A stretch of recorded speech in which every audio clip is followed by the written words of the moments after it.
Salut tout le monde, c'est Simon de Motor Wheel. On se retrouve aujourd'hui pour une nouvelle vidéo dans laquelle je vais vous présenter un petit peu ma 125 puisque ça fait maintenant presque un an que je l'ai, j'ai parcouru presque 6000 km et je me suis dit que ça pouvait être intéressant de vous la présenter car c'est une moto malheureusement peu connue et qui a quand même de très bonne qualité et qui se trouve à des prix très raisonnables.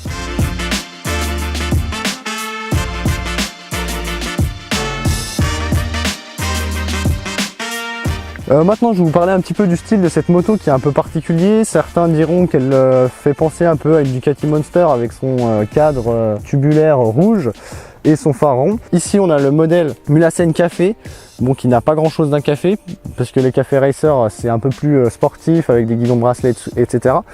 Et cette version se démarque par un coloris rouge et noir avec donc le cadre en rouge et une partie cycle améliorée avec un train avant complètement changé avec une fourche inversée, un gros disque de frein avec étrier radial etc.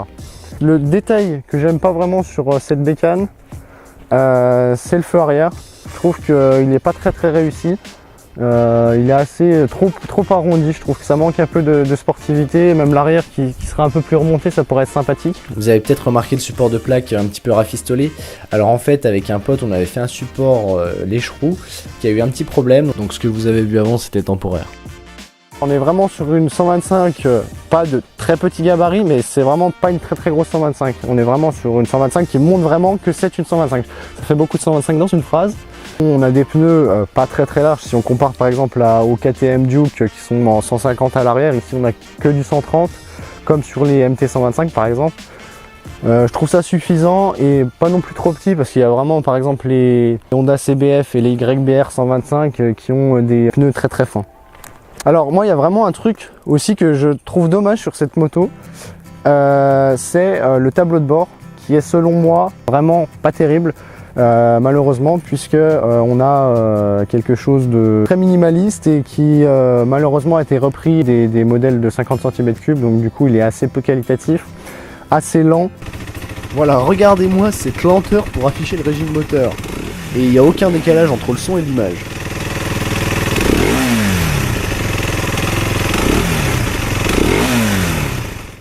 J'ai changé tout ce qui est les poignées ici, là, les leviers plutôt. Mais bon, ils sont d'une qualité vraiment pourrie parce que c'est censé être anodisé, mais en fait c'est de la peinture, donc du coup ça se décolle, c'est très moche. Bon, après vous avoir pas mal parlé de la moto en statique, je vais vous montrer un peu ce qu'elle vaut en dynamique.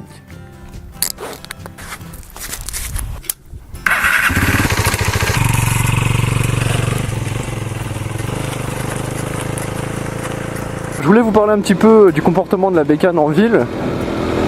Moi je trouve que c'est une petite 125 bien sympathique à conduire en ville. Elle est relativement souple, là par exemple je suis à 4500 tours, si je veux réaccélérer ça repart quand même. Voilà, enfin, c'est suffisant je trouve pour rouler en ville, c'est même très bien. Même si elle est un peu creuse en dessous de 3000 tours, mais enfin bon c'est normal, c'est une 125 hein. La position de conduite moi me convient bien, on n'est pas trop les jambes repliées. Quand on me regarde dessus je parais un peu grand sur la bécane, mais moi je me sens bien. Franchement je me sens bien, je suis pas en avant, je peux être assez droit. Pour rouler voilà, vous voyez à 50, là je suis J'étais en 4ème, mais on peut se mettre en 6ème aussi hein. Moi je dis la 5ème c'est parfait pour être en ville sans faire trop de bruit et avoir encore un petit peu de pêche et en consommant le moins possible. Donc en parlant de consommation, elle consomme pas trop, c'est une 125 4 temps donc ça va. Et comme c'est un carburateur, ça consomme un peu plus qu'une injection. Je suis à autour de 4 litres au 100 à peu près en conduisant tranquille et puis en me faisant plaisir des fois quoi. Pour 10 €, je suis à peu près 200 km je crois, donc voilà, ça va. Petit détail à savoir aussi, c'est que théoriquement la Mulassen a un témoin de réserve. Le problème c'est qu'il a tendance à tomber en panne sur cette moto. Personnellement ça ne me dérange pas plus que ça puisque je remets mon compteur journalier à 0 après avoir fait le plein et j'attends d'atteindre environ 200 km pour y retourner. Là on va sortir un peu des zones 50. Donc on va un petit peu augmenter le rythme pour que vous voyez un peu ce que donne le moteur.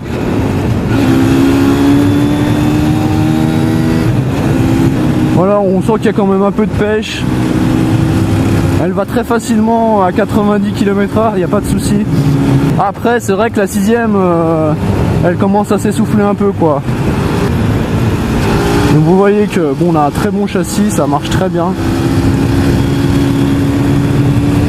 conduire un peu sportif, je trouve que c'est sympa en plus sur ces petites bécanes parce que on a l'impression d'aller vite sans aller vite.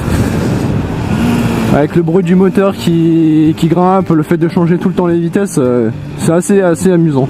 Pour les dépassements, quand c'est en dessous de 90 ça va, mais alors après si vous voulez doubler au-dessus, vous voyez ça se fait quoi, mais on peut la faire un peu lever en première. Enfin je suis pas du tout un spécialiste hein, mais vous voyez c'est une moto qui est hyper agile.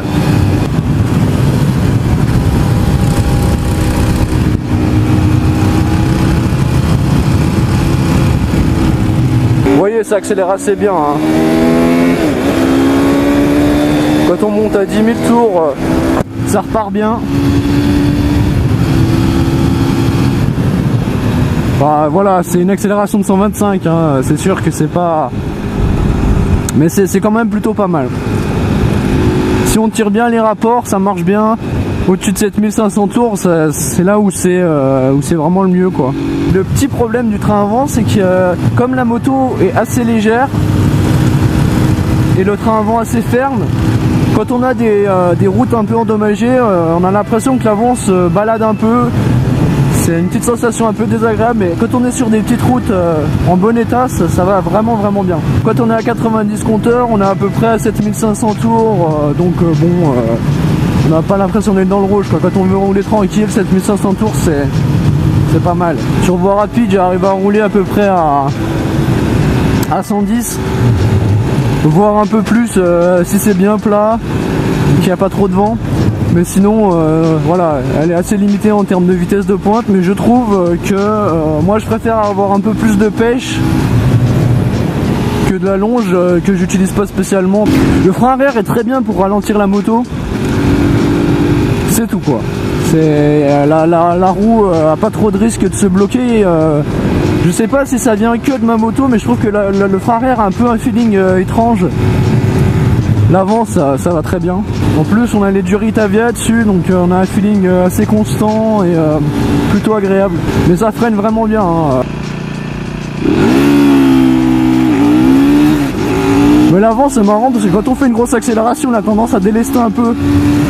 Ça m'est arrivé de faire un micro wheeling sans faire exprès. Après en montée ça grimpe plutôt pas mal hein. Je descends rarement en dessous de 90 quoi, en faisant jouer la boîte de vitesse évidemment. Franchement si vous voulez une petite moto pour vous promener de temps en temps, pour faire de la ville, de l'extra-urbain, c'est possible hein.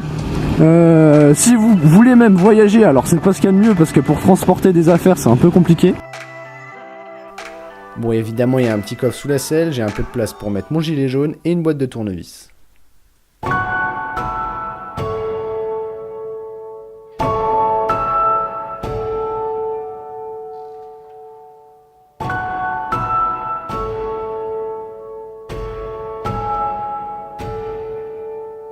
Bon et bien maintenant je vais pouvoir conclure cette vidéo en vous donnant mon avis en tant que propriétaire. Franchement je suis super satisfait de cette bécane, je pense que j'aurais pas pu trouver mieux dans mon budget. À la base je voulais une 125 qui fasse 15 chevaux, cette bécane a franchement un super moteur, même s'il manque un peu d'allonge.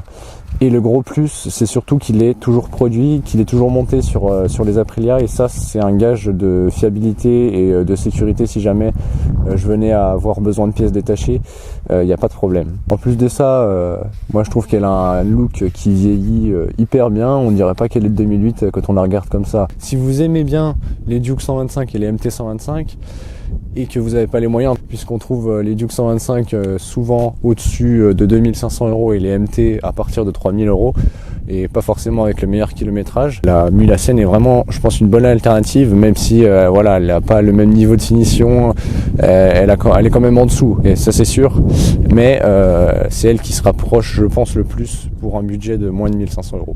Et sinon, si vous avez envie de faire du cross, donc avec une bécane un peu plus adaptée, et que pareil, vous avez un budget un peu serré, il y a toute la gamme Derby qui existe plus maintenant, en occasion avec le même moteur et voilà, à peu près avec les mêmes caractéristiques. Donc si vous pouvez regarder aussi de ce côté-là, il y a donc des super motards, une cross et un trail.